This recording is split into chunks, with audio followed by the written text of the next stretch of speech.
We can't hide from God. So when he seeks, he's not seeking because he doesn't know. Seek in this sense is actually a Greek word. And the Greek word is called sakno. Y'all say sakno.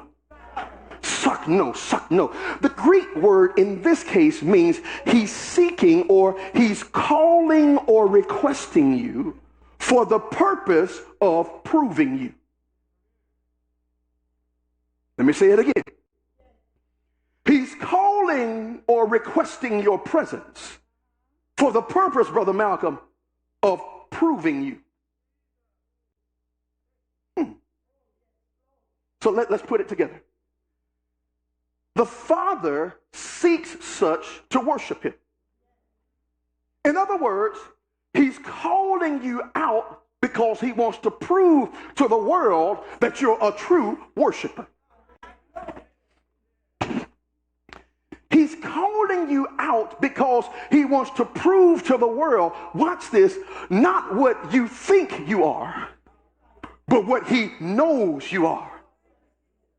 See, because when God calls you, he's not calling you because he's trying to see. Y'all know how people say, well, God put me through this, Brother Wynn, because he's trying to see. Well, God ain't trying to see nothing. No, I'm trying to see because I don't know. But God ain't trying to see nothing.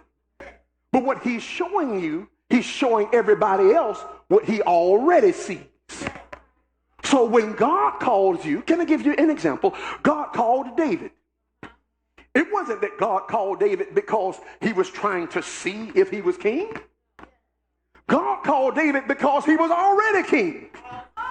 It's just everybody else had to see it. Y'all quiet on. See, God calls you forth, praise God. He calls you not because he's trying to figure out who you are.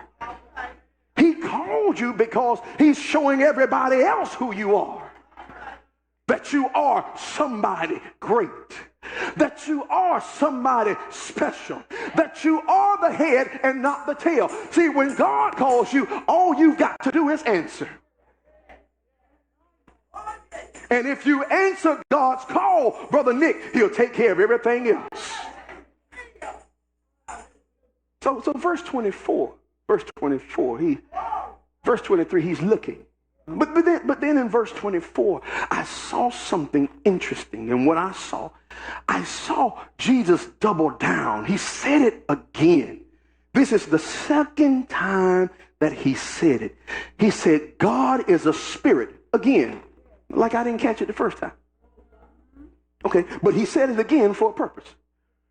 Well, why did he say it again? Because out of the mouth of two or three. Well, okay, every word got to be established. Okay, all right, so he said it twice. Now, God is a spirit, and they that worship him must worship him. It's italicized. The reason it's italicized is for a very specific purpose. And I want you to watch this, Sister Perk. The second hymn in verse 24, Jesus is quite naturally talking about God. He's speaking very specifically about God. But he's speaking a little differently here. Because here he's speaking about God in a very specific manner. There is one God. I want us to get this. There's not many gods. If I have some Indian people watching me now, go ahead and kill the cow, eat the cow. Because the cow ain't God. Eat it. Don't die, Jesus, eat it. The cow is not God. Man is not God. Now, I know that they tell you, yeah, we are gods. No, we're not. We are men. We are not gods. And if you go to Genesis, the 3rd chapter, you'll see what I'm talking about. We're not going to deal with that right there. But he's speaking to God. He's speaking about God in a very specific manner. There is one God. But here, I got to help you understand. There are many ways to identify God. And here, the hymn is specific to the identification based on your relationship with God. Let me give you an example. I am Victor. To some people, if I were to look at my coworkers, I'm either Victor or I'm Vic. To my brothers and sisters, I'm Vic. To my mama, thank you, I'm little Victor. I'm still one Vic. And to the church, I'm Pastor Vic or Elder Victor Lackey or just Vic. But I'm still one Vic. You get where I'm going with this? There is one God, but it is based solely on your relationship with him. Now, all of creation can praise God the Father, because God the Father is Adonai. That's who he is. I told you, praise, everybody can do that. Everything can do that. But here Jesus is saying, they that worship him must worship him.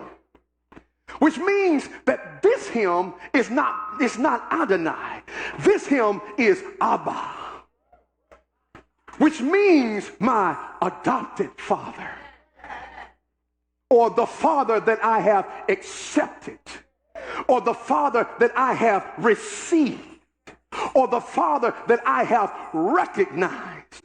And the only one that can worship this father is that your relationship got to be right. See, I can't worship, a sinner can't worship God because you haven't received him. Can I say it like this? A sinner won't worship God because you haven't received him. But when you receive him, then you can call him Abba, my adopted father. This is why Jesus, with the Pharisees, the ones who were supposed to know the law, Sister Benjamin, Jesus looked at them and said, well, you are of your father, the devil. Now, how can I be of my father, the devil, if God is my father? Because, praise God, God is your Adonai, but you got to receive him as your Abba. It got quiet right there. So Jesus made a differentiation between the false worshipers and the true worshipers.